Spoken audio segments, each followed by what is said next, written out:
I'm here with ex-AFL Essendon legend Dean Rioli. He's moved back to town. Dean, why have you chosen to relocate back to Darwin? Oh, look, I think for myself, mate, it's been nearly 19 years away from home, and really it's something that I knew I wanted to do, was to come back and not just be involved in football back here and the development of football back here, but you know, I really needed to learn some skills outside of football, and I guess my passion is really helping Indigenous people in terms of getting job ready for employment, and you know, so that was my thing, is to go away. I started my own business in labour hire down there, so it's really getting Aboriginal people job ready so that they can go out and earn a full-time job and you know, earn some good money and really look after themselves and their families and their communities as well. So there were a few things outside of football that I really wanted to work on before I came back home, and obviously the attraction of having my entire family here and my wife's family here. This is home for us, so yeah, it's something that is definitely overdue. Very good. And you've recently been appointed assistant coach of the Darwin Buffaloes. What was the attraction there?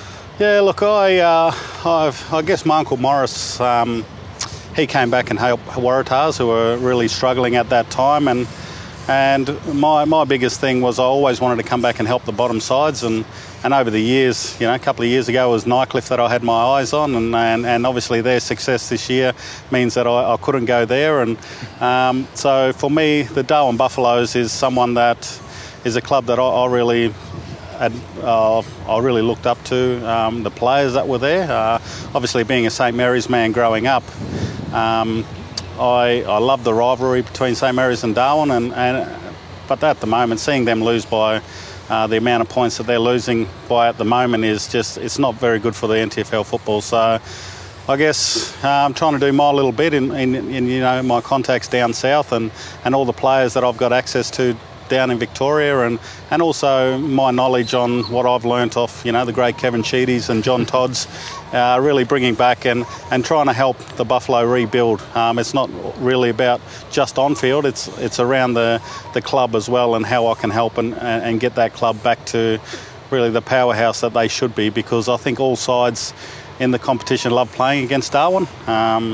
So really it's about getting them competitive again, and look, so far it's only been just over a week that I've been appointed, but so many positive things are moving in the right direction. So yeah, we've got so many mates there as well, so it's just a matter of trying to make sure that everyone's on the same path when we start up next year. It looks like there's a possible move to Palmerston. What will that mean for the Darwin Football Club? Oh, look, not really understanding the real history of the Darwin Football Club, being an outsider. I've spoken to some really big-name Buffalo people who are really all for it. They're club legends and they've been around for a long time. So what they really want to see, coming from their words, is before they die, they want to see all their history and their memorabilia up around the football club, and right now they don't have a clubhouse that they can hang all that stuff. You walk into the St Mary's Football Club and you just feel the history and the success of that football club, and I know these legends of the football club really want to see that. They want to see all their flags hanging up, their photos of their premiership sides, and look, I think that's a massive for the past players, but I think for the development and moving forward of this football club, they really need to make sure that they've got access to a wide community of young talent coming through. And I think Palmerston at the moment is definitely a growing population out there, so we need to make sure that we can access those young kids. So you know, so they're not just going to Palmerston. We can try and attract them, and that's really going to build you know, the success for the seniors moving forward. So access to a lot of businesses, obviously. So yeah, there's so many ticks for the move out south, or out in Palmerston. So yeah, hopefully we're successful and yeah, can make that happen. In your role as assistant coach, what will be your approach and ethos around achieving on-field success with Buffs? Oh, look, my thing here really is, it's all the attitudes around a football club. Everyone who's makes it to the senior level can kick, can hand pass. Obviously, always need to make sure that they're up to scratch with that. But my biggest thing is the little 1%ers is something as simple as eyeballing the coach when he's talking to you. Whether it's the president of the footy club or whether it's the coach or the masseur, whoever's talking to you, it's not having that rudeness, I guess, of talking while someone's talking to you. Little things like that. The intensity of training has got to be up to a certain standard.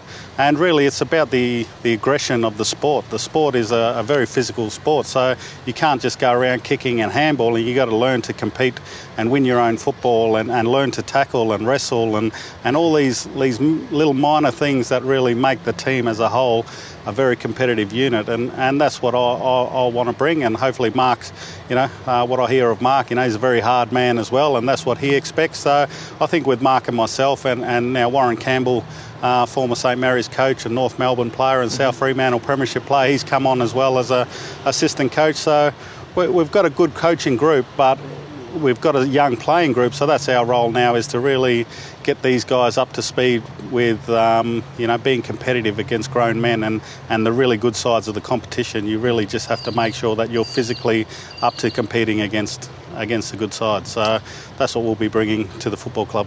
Sensational. Sounds like some exciting times for the Darwin Buffaloes. Thanks, Dean, for your time. No worries. Thanks, Jared.